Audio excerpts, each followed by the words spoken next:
towards Spirit Breaker, obviously, that we haven't mentioned from NiP. Yep. It's something that's coming back, yeah, like you see it from Viking quite often, and it's a really strong combo with Darkseer. The only problem is you aren't really punishing that lane still, because it is an Oracle position 5. Sure. He literally does not care about these two. But one of the biggest things about Oracle that we see him so effective is him staying in the back and not getting gone on. Yep. Just a complete disaster for all these teams, allowing that Oracle to live with any shred of health. So Spirit Breaker Darkseer is great at piercing that back line, making sure that you knock out Oracle even first, and then tearing it up. Yeah, they go with Elder Titan. Spirit Breaker as a hero beats almost any position 4 one-on-one when they fight, when they just brawl in the river somewhere. But Elder Titan is one of those rare breeds that can actually match up against him. Yep. It's also a full comfort zone again for FlyToMoon, but this most likely is giving it away that Tiny will be mid, in fact, and our position 4 will be Elder Titan, position 5 Oracle. Interesting that they put themselves in that situation. That they already revealed their hand, yeah. Yeah. Huh. Well, things could always change. Shakiro coming out there. All right. AoE team fight. Hello, hello.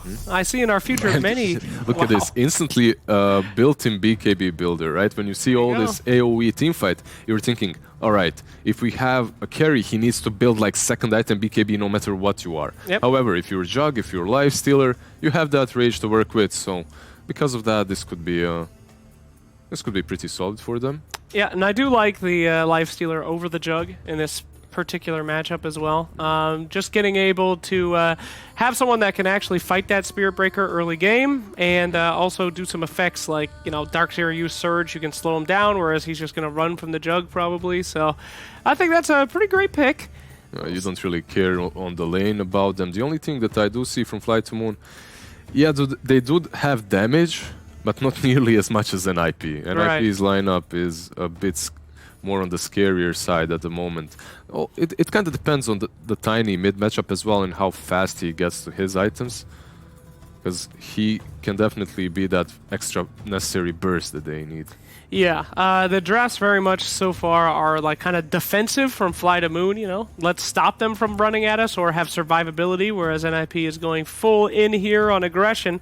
But that could leave them open for a counter pick in the last pick, you know? If we get somebody that's either really good at getting out, like even a Centaur or something, that could be great. Or we could have someone that can help that Tiny make space and make sure that aggression doesn't go anywhere. And with this draft on NiP, if they're on the back foot, it's over. Yeah. Like, yeah, real bad. They still can make some plays with this huge team fight, right? But it's going to be extremely difficult to come back.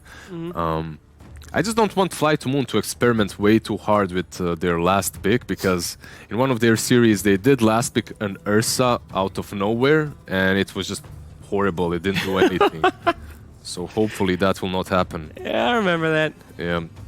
You can see that their bans are also pretty much aimed at heroes that deal well with Lifestealer. You have the Terrorblade as well, and also they picked the Lifestealer after the Morphling ban, so that's also something that they abused a little bit. They didn't need to spend 2 bans to cover the Lifestealer alone. Yeah, I feel like pretty much every single time that we saw Lifestealer earlier in the tournament, there was a lot of the analysts didn't necessarily love it, but this time around it seems like they're really in a position where they're set up quite nicely for it. No, it's not too bad. I mean, Lifestealer as a hero is, I don't know. He's lost a lot of games that I think he could have won.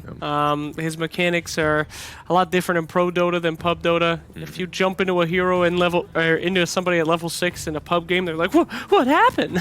Yeah. It's also a hero that's very much defined by the item build. Yeah. Because it completely changes the way you play it.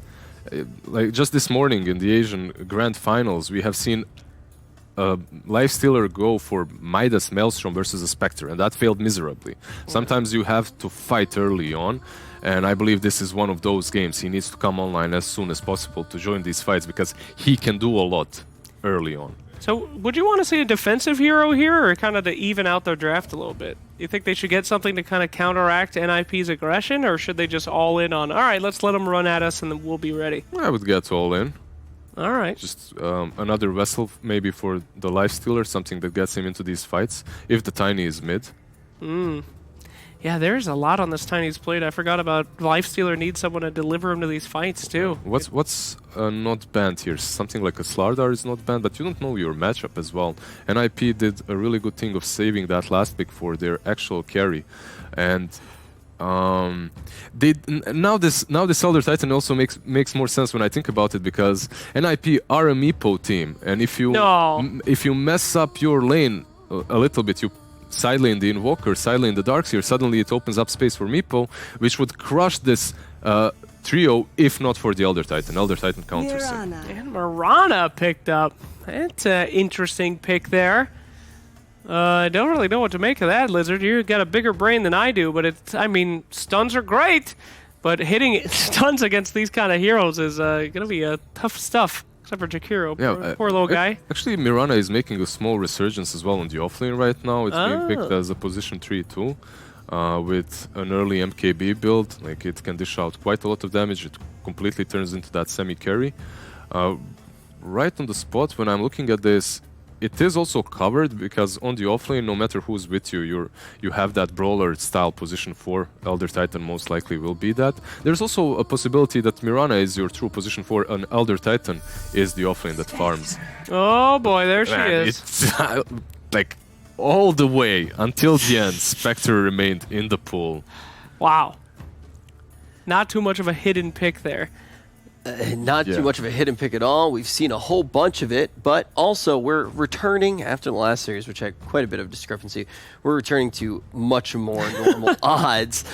This time, though, on EGB.com, much closer than previously. The question is whether or not our panel does agree with these odds now that we've seen everything with the draft. We have that last pick, Spectre. How do you feel about this, Slacks? Who do you think is going to be able to take this? You've already started to talk about how the win condition might actually look on either side, but who do you think takes it? Oh, man. I actually would probably go with FlyToMoon on this one, just because everyone has done Spectre so much so far. I feel like people know how to play against it, but, I mean, that's why Spectre's so strong. I wouldn't be surprised, Lizard, if you disagree. Yeah, I do. Overall, if you have this Invoker who should have a decent laning stage, even if he's Quas Wax, you have a Spectre that sorry. No, it's okay. You have a Spectre that's, for a reason, so strong and in the meta. And yeah, Lifestealer, if he itemizes properly, he will have that, let's say, Armlet Ezo, and he will be able to fight early on. But they do have ways of stalling, and they have this huge team fight. Spectre will always pop that ulti, show the Oracle to the Spirit Breaker, then you have charge on top of him. These team fights might always go NiP's way if they execute properly and protect the Invoker on the mid lane so they can make plays around him.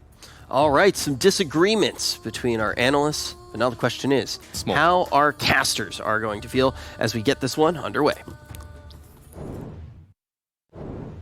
Well, I think Jenkins and I are of the same mind, but I think what's cool about this match is that it's a very important match, right? Because there is a decent chance. We've got one team that is 0-2, that's FlyToMoon, and Ninjas the Pajamas 0-3. There is a decent chance that this match actually determines who's going to be eliminated from the groups. Right, very likely. I think when you look at the, let's say, skill discrepancy too between the teams in their group, it's the death group. So. Yep. This is a win that you want to get if you're either of these teams. Only the bottom one gets eliminated in this group stage. So very important for both of these teams, this best of 3. Yeah, even just getting just winning by itself may not be enough. You may want to get a 2-0 because if FlyToMoon, Ninjas the Pajamas, and Liquid, who are all without a win right now, if they all end up tied together at the end, the first metric is who has the most 2-0s. Yep. So, very, very important. It's very unlikely we're going to end up with a tiebreaker with that rule. That is true. I think that was on purpose. This is it's a long tournament already. Yeah. Long league, I should say. And that's the thing, is like we're only halfway through our group stage, so it's a little bit surprising to see that you've got a match that could determine elimination. But when things are so clearly divided between the winners and the losers of the group, it just comes down to 1 or 2 or 3 teams. And yep. Whose fate is on the line here? Who do you actually favor? Just not based off the draft, but just based off the performance that you've seen from these teams so far. Honestly, I think both of these teams have had these glimmers of hope in a few games. I mean, sure. when Charlie gets his heroes, NiP looks really good. I don't think he's, you know, I don't know if Spectre is one of his heroes. I think it's more so just like a broken hero right now. But I mean, I'm sure he's been playing, and I'm sure he has. FlyToMoon, exact same for them. If they get their heroes, they look really strong. So, not a fan of the Lifestealer though. I think this Spectre Lifestealer matchup is very favored towards the Spectre going late game. Mm-hmm. Well, both these teams have had very, very similar performances in that both of them went, their only victory that they had was the single game that they won against Viking GG. But ultimately, they did lose the series against them. It's a good team to beat, though. I mean, you know, Viking have taken games off of very prominent teams. Oh, yeah. Once again, going back to transitivity. I know it doesn't exactly work that way in Dota, of course, but that's got to feel good. You know, any little glimmer of hope that you can get to get confidence and, you know, find momentum. You take. Got Roger just man-moding up here. Yeah, but meeting into a Jakiro. One of the best heroes against man mode heroes, right? He's got the attack speed slow of Liquid Fire. He's tanky in and of itself. And he's got this really beautiful damage over time from Dual Breath. You know, the nice thing about playing this Darkseer into Oracle when you have a Spirit Breaker is that you can put one shell on the wave and then put one shell on the Spirit Breaker. And then the Oracle has to choose between which one he's going to take off. And so it's actually kind of a way to draft around this Oracle. I was surprised when they picked Lifestealer into that. Oh, okay. Toss back. Iceberg does manage to position himself, so he gets the toss on a Suprema, not the Forge Spirit. Gets a lot of damage in return now, not enough to actually get the kill, and he's still got to be careful. He is, after all, a Tiny with no armor when he's outside of that Tier 1 aura range, so... Man, he is destroying Supreme in this mid lane. 12-3 versus 6-0.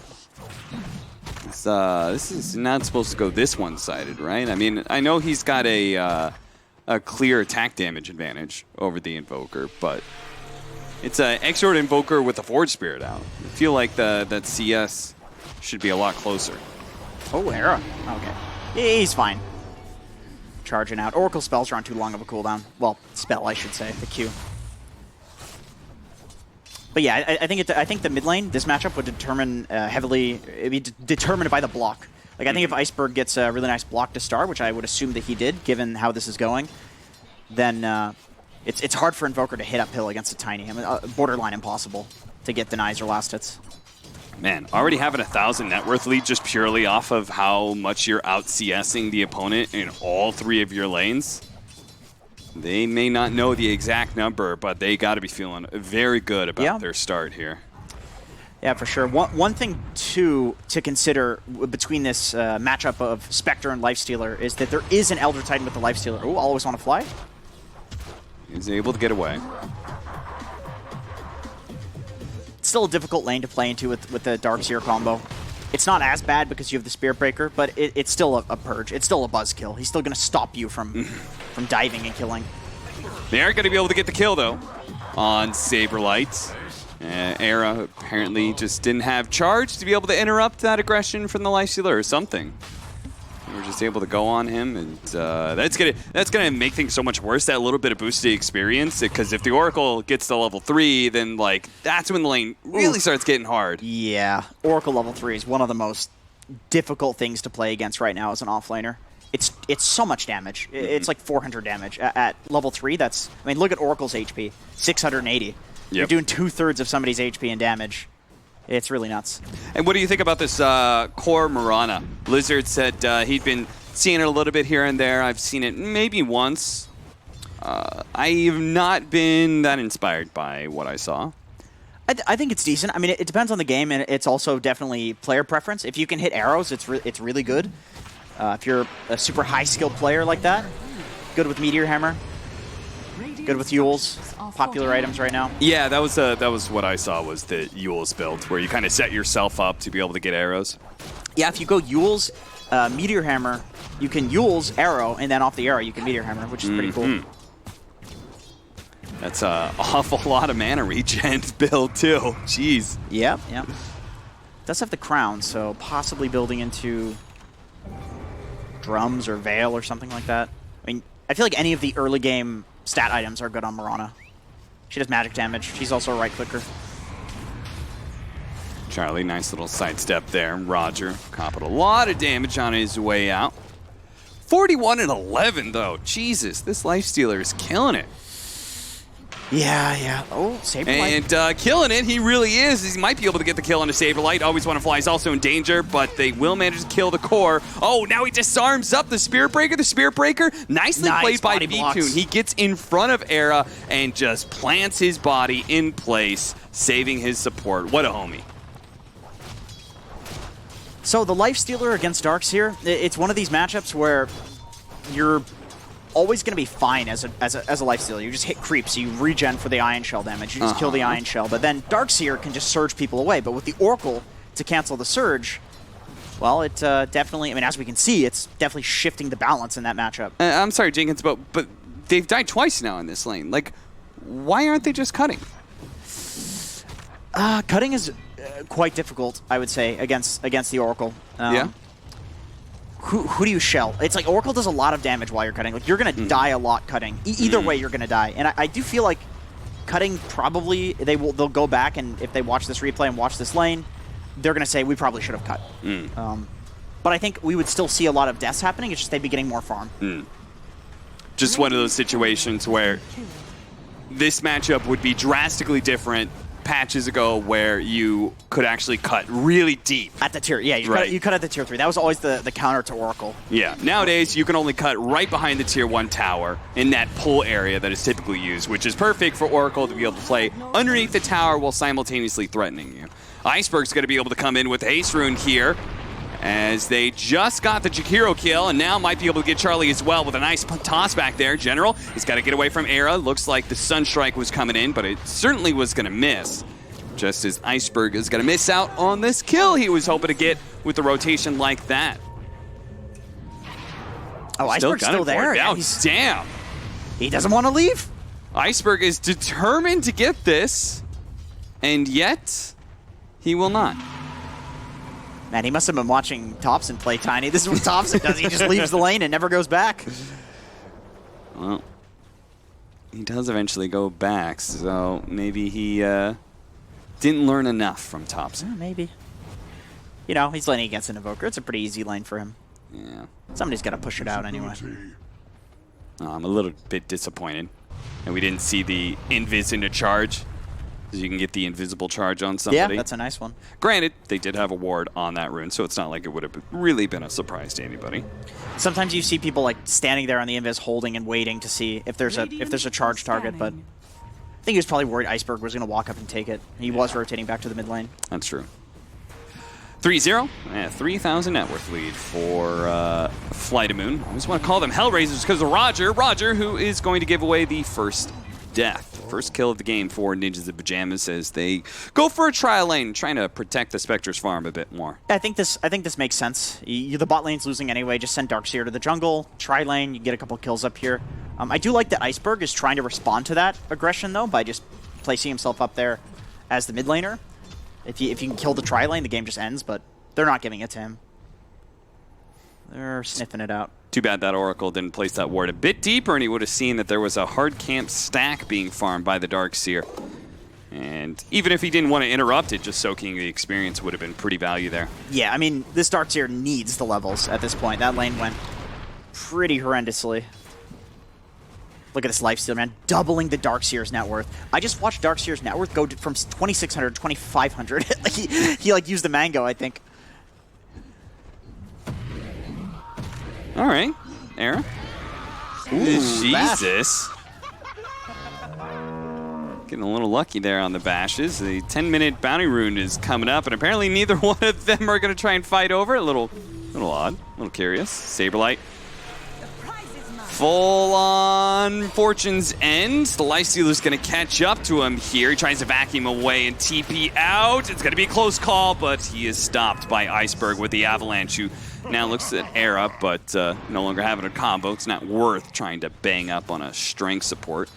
So I know this is a relatively simple thing, but I think it's easy to overlook if you're actually playing the game. But saving the Moonlight Shadow for the 10-minute bounty rune, like this is a good argument for maybe why Mirana is decent as a core, is that at this point in the game, you actually have the Moonlight Shadow to make moves way before anybody is going to have Dust or Sentries. Like, the supports aren't even rotating at this. Like, they're barely rotating. So, like, how could you have Sentries anywhere?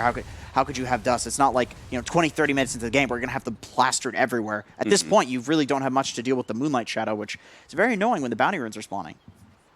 It's funny, the one person who does apparently have Dust is always want to fly, who I guess is just preempting his Invoker gank. Yeah, I guess so. He's making sure he's very, very prepared for that.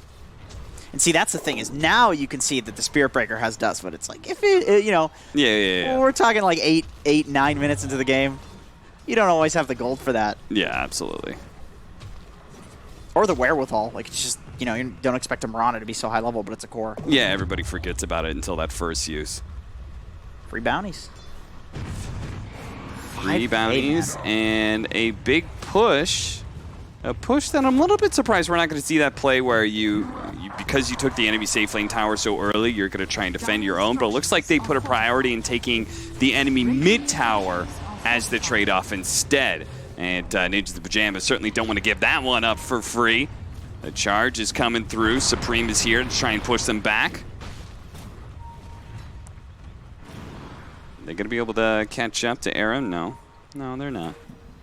They are going to continue their assault on this tower. I definitely like this trade. I feel like if you wait 2 to 5 minutes and you try to fight into this NiP lineup, it gets much harder.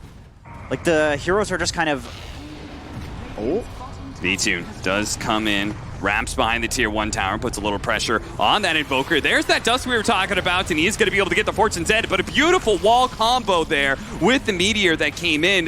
Looks like Iceberg did manage to get on top of the Invoker. He just has a sliver of HP, but he's going to be able to survive for now. Always want to fly, trying to step away. The Sunstrike not going to land. He goes up the hill. Era still going to keep up on the charge, though, and thanks to the Ion Shell, he does manage to burn out that support. Support's dying all over the place, but the Chorus is still standing strong, except for Charlie, who gets a bit low to the tiny combination. V2 wasn't able to stick on him, though, as he daggers his way through the trees, through to safety. There's a lot on this Oracle's shoulders in this game, just because they picked the Lifestealer, who is so tremendously huge right now. But he's still countered by Darkseer with the Surge. And so Oracle needs to save people, not put himself out of position while purging the Surge with his Q. Like, that's not an easy... That's a lot of things on that list that you have to do as a position 5 Oracle that's going to be the focus of every single team fight, which NiP did a great job at focusing him, actually. I think that's why that fight looks so good. Another reason why maybe the Eul Scepter build is going to be really good for the Mirana, having something else to deal with Surge, so your Oracle isn't the only dispel that you have. 100%. So he is going for the Euls then. Yeah. Yeah, I like that a lot this game. I mean, just in general, I think it's such a nice setup for the hero. I'm surprised people didn't go for the Eul Scepter way before, actually. Everybody's like trying to skill shot hit arrows. Yeah. You don't see people doing that with Lina Stun. That's way easier to hit than arrow.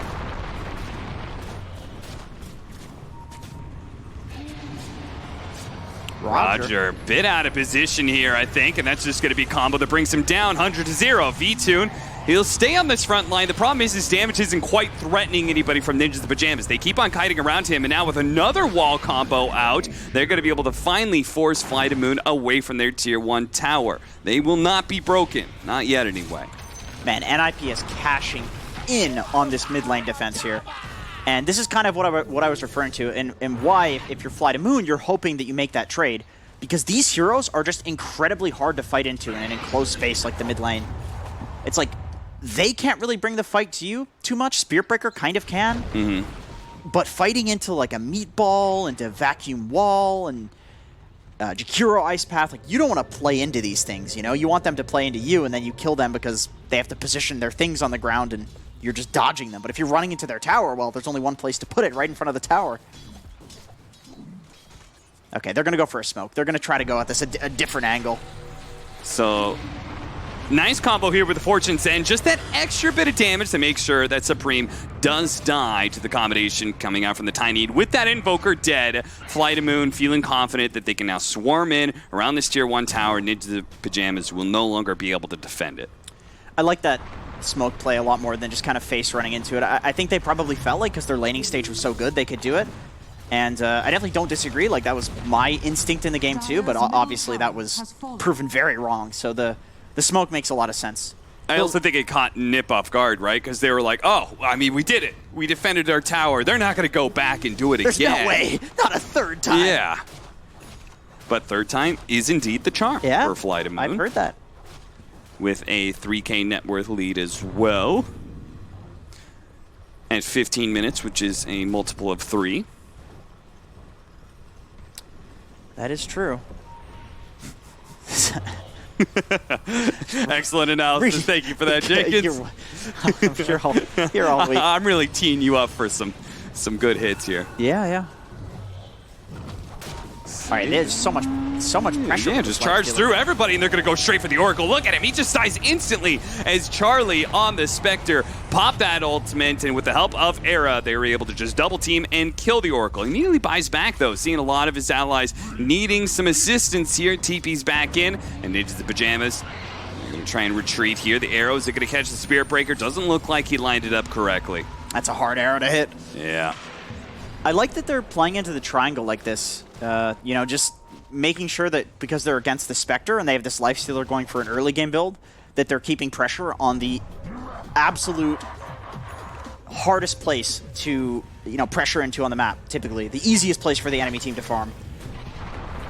Iceberg? An Infest combo, right as he TP's in, Saberlight is immediately threatened, but it's not quite enough to get him killed, and if anything, this is going to go awfully terrible for FlyToMoon, who's stuck underneath the Ice Path. Fortunately, a good stomp came in for the Elder Titan, slowing down a lot of damage. Saberlight still died, and Charlie is still going for always want to fly first. The Sunstrike on point. That's going to be the kill for Supreme. Era charging them underneath this tier 2 tower area. They're feeling like they could still take the fight, but maybe he'd be wrong. Iceberg with another combo brings down another hero. He just keeps on going in and out. Ninjas the Pajamas maybe not respecting that enough. I think one thing that's easy to disrespect is how good Spectre actually is in the early game. Like with this Drums stats build, like Drums Yasha, man, she's legitimately doing good damage.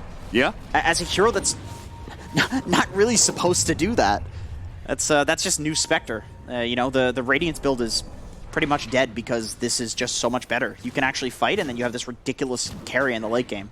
Like he's showing up every fight. A living oxymoron where he's got to be like far enough away he's not targeted, but not far enough away that he's taking desolate damage. Exactly. Roger pulled into a nasty, nasty place to be. Once again, support's dying, and core's getting kills.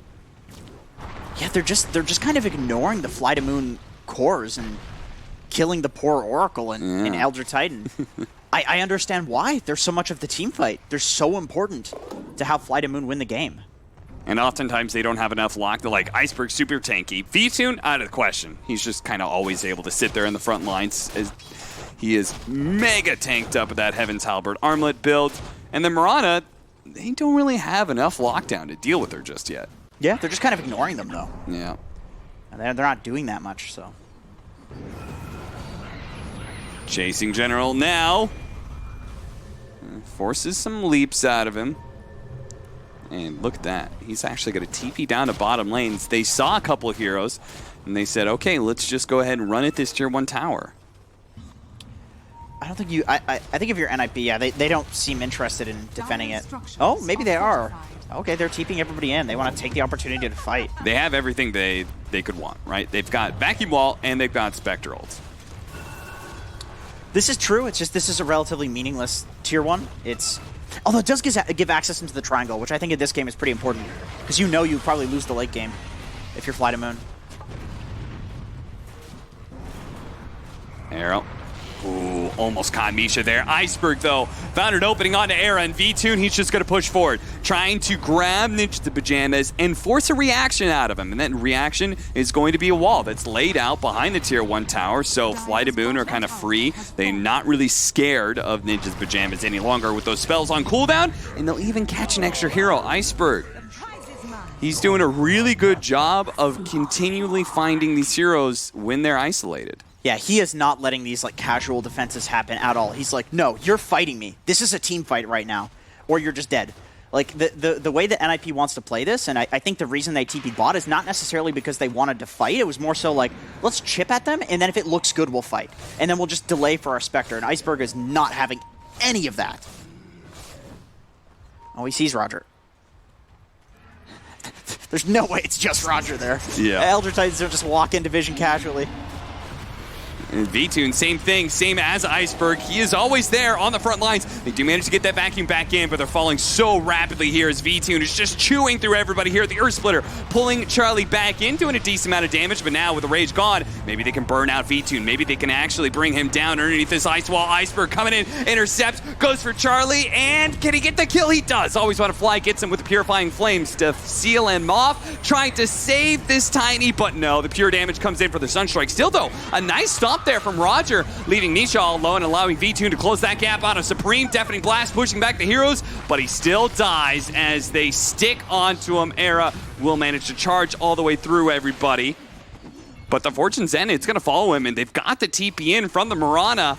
He knows he's somewhere in the river. He's going to throw out a blind arrow right into the Roshan pit. He spots Era, and the Yule stops him.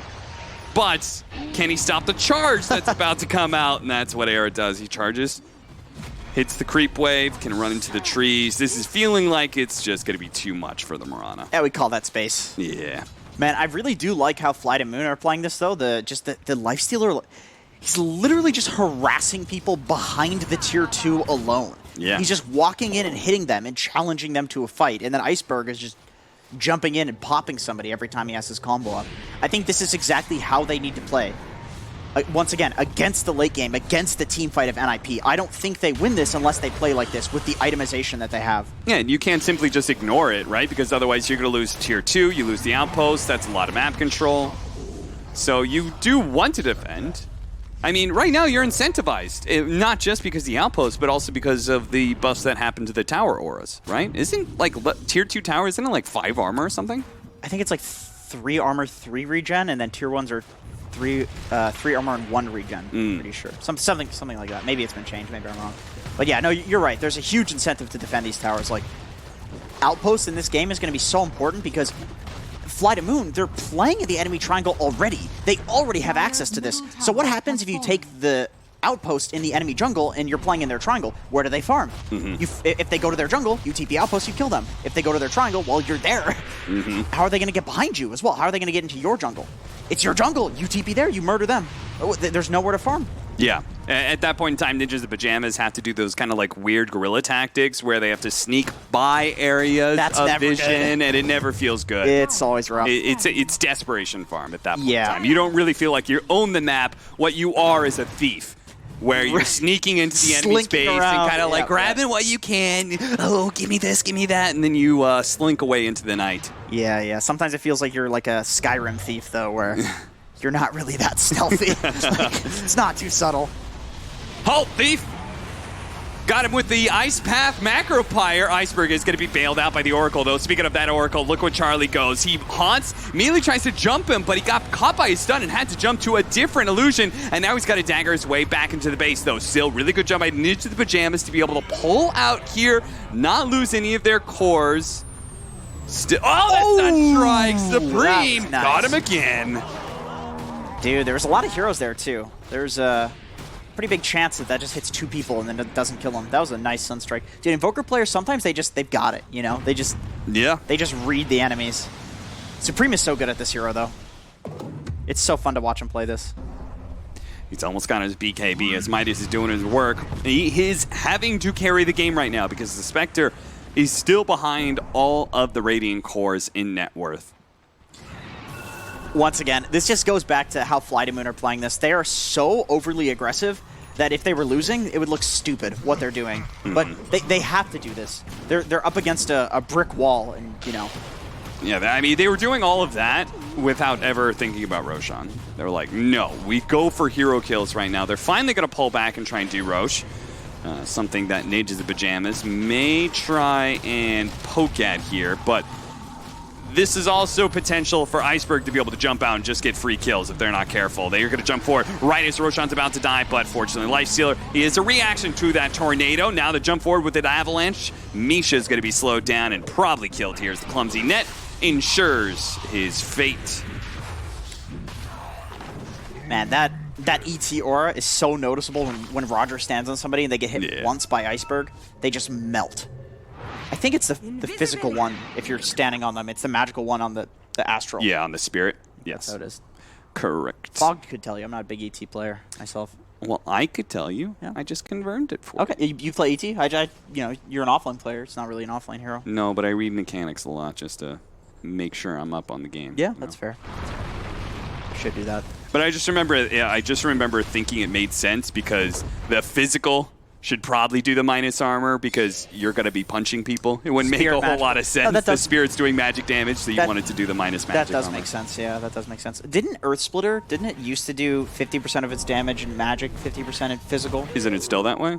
I don't think so. I remember reading in a maybe, I don't know, it's so hard with Dota. That's a weird hero too, ET. It's ET, Oracle, like these are the weird ones. When you start combining mechanics, it gets even more confusing. He is going to be going for the Aghanim Scepter, so that free BKB build. Super good in this game. It is all magic damage from NiP for the most part.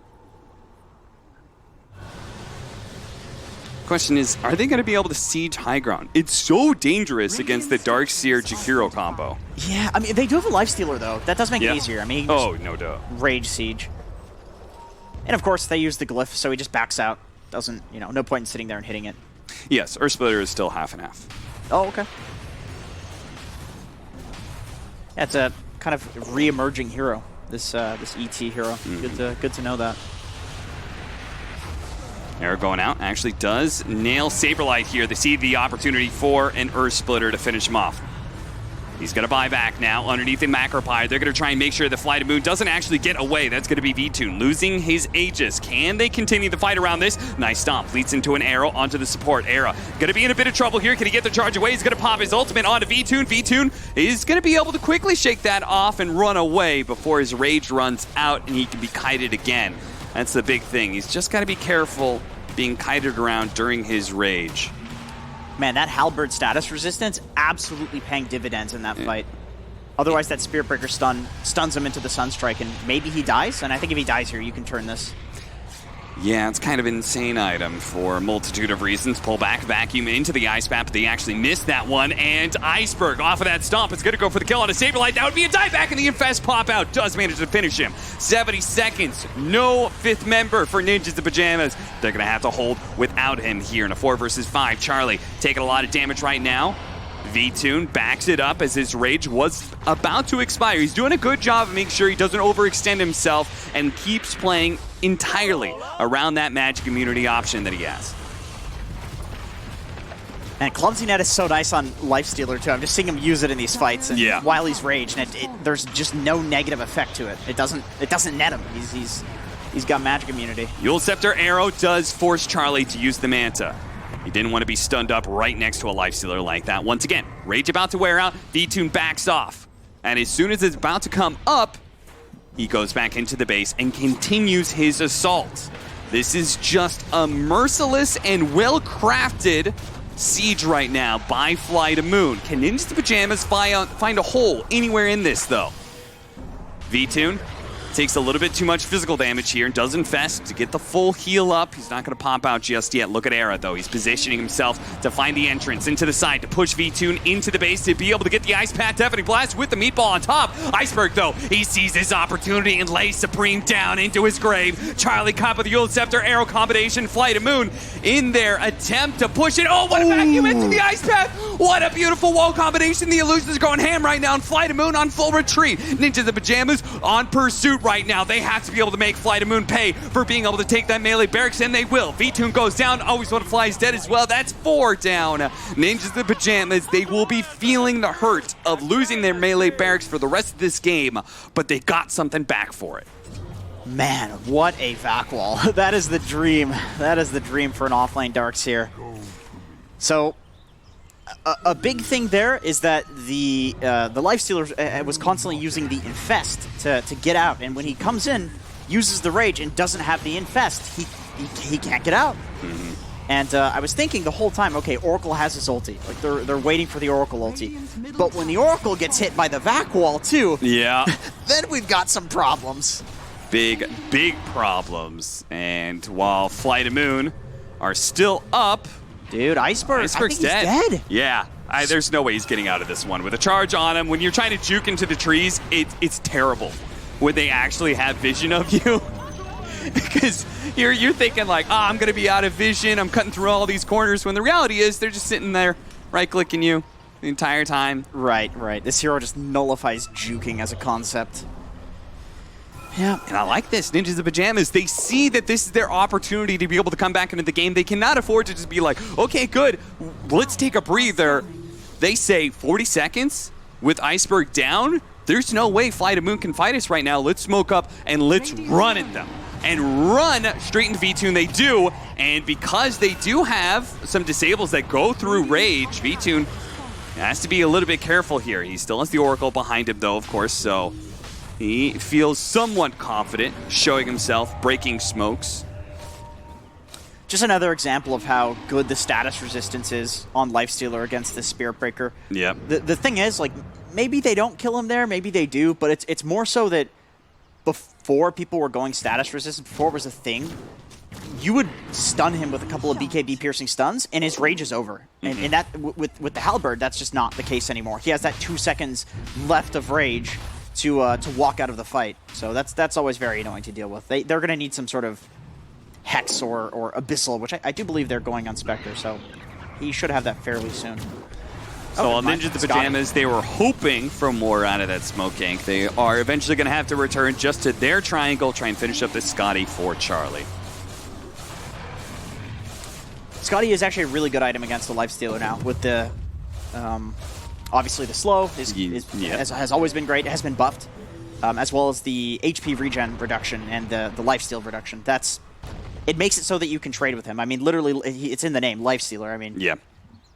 And you're also not punished as much for having like just that really high HP. Like it used to be like, oh, why would I want to like get a heart or something? It really increases my HP when he's doing percentage-based damage anyway. True. Right? Yeah. Nowadays, though, he's only healing rather than putting the damage onto you, right? Yeah. So in that case, if you're doing that reduction of lifesteal, thanks to the Scotty active, then or passive rather. And you also got the argument that you technically doing more damage to you, but you got dispersion. So you're reflecting the damage if you have more HP. Charlie's a genius. Nah, he's just getting Scotty because it's a good item. Yeah. It's the new carry item. Yeah, it's an item that feels real good right now. That and I would say Shiva's still feels pretty Shiva's good does as feel well. good. Yeah, it's very good. I mean, when you take an item that's just a cost and reduce the cost of it for Scotty and then add something to it, of course it's going to potentially be good. It's basically like it's the decision is like Scotty or Abyssal. That's usually those two items are relatively interchangeable. It depends on what you're against and what hero you're on. Roshan is up, and this is a very scary point because nobody has buyback. Our Lifestealer did have it, but he chose to buy out. Era is going to make his initiation onto what is one of the perfect heroes that they can actually kill this Mirage to be massive. But General, he pops the Essence Ring and starts leaping away. The Spectre wasn't able to finish the job. It looks like Oracle's able to help him disengage as well. Roger, he may be left behind, but no, actually the double saves from the Oracle and the Infest. But that does leave the backline maybe a little bit exposed. Era tried to get there, though. Got hit by an Era from the Mirana, and now V-Tune, he starts munching on him. Era is able to get away from V-Tune, though. V-Tune having trouble sticking on anybody right now. A Darkseer for an Elder Titan. That's the trade-off so far. Sunstrike coming in. Almost lands on Always Want to Fly. Would have been very sad if he nuked himself to heal and it just put him below the threshold. Yeah. I could see that happening. FlyToMoon still holding this base. Feel comfortable about doing Roshan, but into the Pajamas, they've already lost a melee barracks. I don't think they can afford to give up another Aegis Siege. Yeah, this is Charlie's going to go in.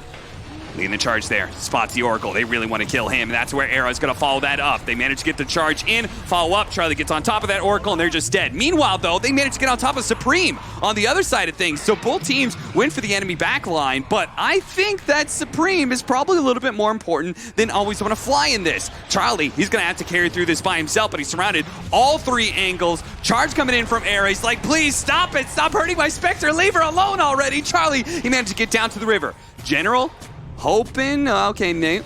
I thought maybe with the Moonlight Shadow he'd start leaping after her, but managed to get a little bit of time for Charlie to disengage. They're going to have to leave Saberlight behind, though. I think they thought they could turn around with a Vacuum Ice Path, but again, they have no damage if Charlie's not willing to fight, and nor should he be willing to fight on a quarter of HP. That's one of those fights where you look back and you think, like, okay, did we really need to go for the Oracle there? Did we really need to... I guess the question is not, did we need to go for the Oracle? I think he's a good focus, even though he didn't have his ult. I still think he's fine to focus.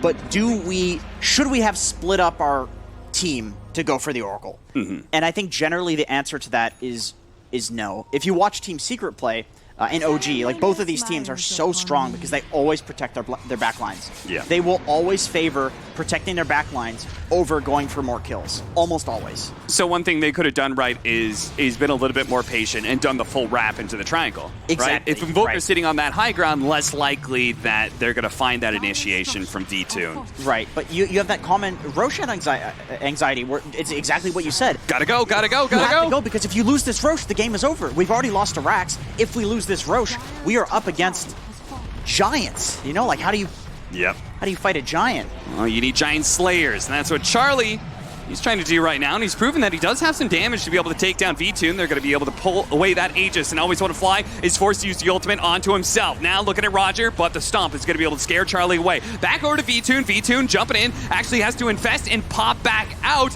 hoping to be able to get away. Pulled into the Ice Path, though. He gets off the rage, turns the damage onto Charlie, but Charlie is bigger. Charlie is better, and Charlie will chase him down to the ends of the world if need be. The Earth Splitter pulls him off, but the Ice Path keeps the Lifestealer engaged, and Charlie does manage to bring him down finally, but the Lifestealer is not the only threat here. General still pumps out a lot of damage. Yule Scepter stopped the surge, but has no follow-up. Him and Iceberg and Roger are gonna back away. Charlie, though, keeping it up, throwing all those daggers. Iceberg sees his opportunity, though. He jumps back in, kills the Spectre, almost gets the Jakiro as well. Ninjas in Pajamas, they've got the anxiety. They see the opportunity, maybe turn the game around, but it's all for naught. They stumble in their hubris, get themselves caught, and now FlyToMoon can continue their assault on the second lane. Man, if this was just like a Lifestealer game, he's the only hero that's doing anything in this game, I think they just lose to the team fight of NiP at this point. But look at that. The fact that Iceberg is so huge as well, like dude, he did so much damage to that Spectre. Yeah. Like, I did not expect that. I was sitting there thinking, does he have a Silver Edge or something? But it's just the levels that he has. Yeah, General too, right? He went for the Hand of Midas, second item, which is allowing him to be able to keep up with the big boys. Yeah, he's pretty huge too. And they're just assaulting the tier 4s, trying to force something out of Ninjas in Pajamas. All of a sudden, the throne completely exposed, and General's not stopping. They've got a buyback on this Spectre, but they're going to try and hold without it here. The Ice Path goes down, trying to control the Oracle, but Iceberg has already taken Misha out of this equation. BKB, TP out, Always Want to Fly. So, it's a 5-for-5 trade-off, and Roger, the extra cherry on top for Ninjas in Pajamas. But obviously, they are in a dire situation now. Yep, so Spectre was able to hold his buyback. He spent it on a Basher, which I think he needs to man-fight the Lifestealer. He did kill him in the last fight. So they've got that going for them. It's not that he's totally unkillable.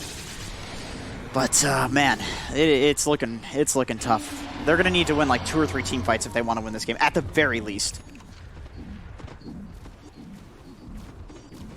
Aaron charging through will be revealed by the outpost. He does, I think he got a little bit of vision of General there. Yeah, I think he went the night vision talent. He's got to have it. Yeah, no doubt.